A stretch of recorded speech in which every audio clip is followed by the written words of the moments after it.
சிறுநீரக கற்கள், kidney stones.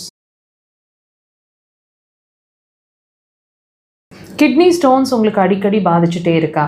நீங்கள் ஒவ்வொரு தடவையும் மெடிக்கேஷன்ஸில் இருக்கீங்க அல்லது அந்த ஸ்டோன்ஸை வெளியே எடுக்க ட்ரை பண்ணுறீங்க, எடுத்துகிட்டே இருக்கீங்க. ஸோ இந்த ஸ்டோன்ஸ் வந்து ரிப்பீட் ஆகிட்டே இருக்குது, மறுபடியும் வந்துக்கிட்டே இருக்குது, அடிக்கடி இந்த பிரச்சனை வந்துகிட்டே இருக்குது. இதுக்கு கம்ப்ளீட் சொல்யூஷன் தான் என்ன?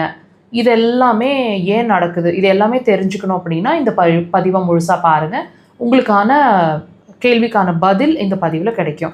இப்போ இந்த கிட்னி ஸ்டோன்ஸ் இது வரைக்கும் நமக்கு ஃபார்ம் ஆகிட்டு இருந்தது வரைக்குமே நம்ம ரிமூவ் பண்ண ட்ரை பண்ணிவிட்டு அதை செஞ்சிட்ருக்கோம் இல்லைங்களா? இது ஏன் திரும்ப ரிப்பீட் ஆகணும், இது ஏன் ஃபார்ம் ஆகணும் அப்படின்னு நம்ம என்றைக்காவது யோசிச்சுருக்கோமா? யோசிக்கலைன்னா இப்போ நீங்கள் யோசிச்சிங்கன்னா மட்டும்தான் அதுக்கான விடை கிடைக்கும். அப்போ தான் நமக்கான சொல்யூஷனை நம்ம தேட முடியும். ஸோ இந்த ப்ராப்ளம் வர்றதுக்கான ரீசன் அப்படிங்கிறது நம்ம நினைக்கிறோம் அந்த கிட்னி ஸ்டோன் தான் ப்ராப்ளம். கிட்னி ஸ்டோன்ஸை ரிமூவ் பண்ணிட்டா ப்ராப்ளம் சரியாக போயிடும். அதுதான் நம்ம பண்ணிகிட்ருக்கிற தப்பு. கிட்னி ஸ்டோன்ஸ் அப்படிங்கிறது அந்த இடத்துல அந்த உறுப்பு அதோட செயல்திறன் குறைவாக இருக்குங்கிறத அதோட வேலைகளை குறைச்சி அந்த இடத்துல கற்களை ஃபார்ம் பண்ணி சொல்லிகிட்ருக்கு. நம்ம என்ன நினைக்கிறோம், அந்த கிட்னி ஸ்டோன்ஸை ரிமூவ் பண்ணிட்டா பிரச்சனை சால்வ் ஆகிடும்னு.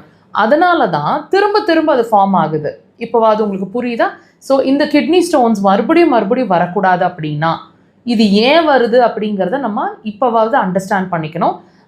வாட் இட் இஸ் அந்த பாயிண்ட், அதாவது அந்த கிட்னியோட எனர்ஜி லெவல், அதாவது அதோட செயல்திறன் குறைவாக இருக்குது, தன்னோட இயல்பு நிலையில் தான் இல்லை அப்படிங்கிறத தான் அந்த உறுப்பு உள்ள ஒரு கல்லாக ஃபார்ம் பண்ணி உங்களுக்கு சொல்லிகிட்ருக்கு.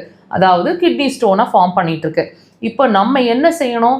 கிட்னி ஸ்டோனையும் கரைக்கணும், ஆஸ் வெல் அஸ் திரும்ப வராமல் பார்த்துக்கணும். அப்படின்னா நான் சொன்ன மாதிரி அந்த கிட்னியோட செயல்திறனை, அதோட லைஃப் சோர்ஸ் எனர்ஜி அப்படிங்கிறத நம்ம இன்க்ரீஸ் பண்ணணும். செயல்திறனை இன்க்ரீஸ் பண்ணும்போது, பவர்ஃபுல்லாக அது ஒர்க் பண்ண ஆரம்பிக்கும் போது டெஃபினட்டாக உள்ளே இருக்கிற கற்கள், அதுவே ஃபார்ம் பண்ணி வச்சுருக்கிற கற்களை அதுவே கரைச்சிரும். திரும்ப லைஃப் லாங் அந்த ஸ்டோன்ஸ் ஃபார்ம் ஆகாமல் நம்ம பார்த்துக்க முடியும். இது வழியாக கிட்னியோட அடுத்த லெவல், அதாவது கிட்னி ஸ்டோன்ஸ் ஃபார்ம் ஆகிடுது, இதுதான் பிரச்சனையோட முற்றுப்புள்ளி நினைக்காதீங்க.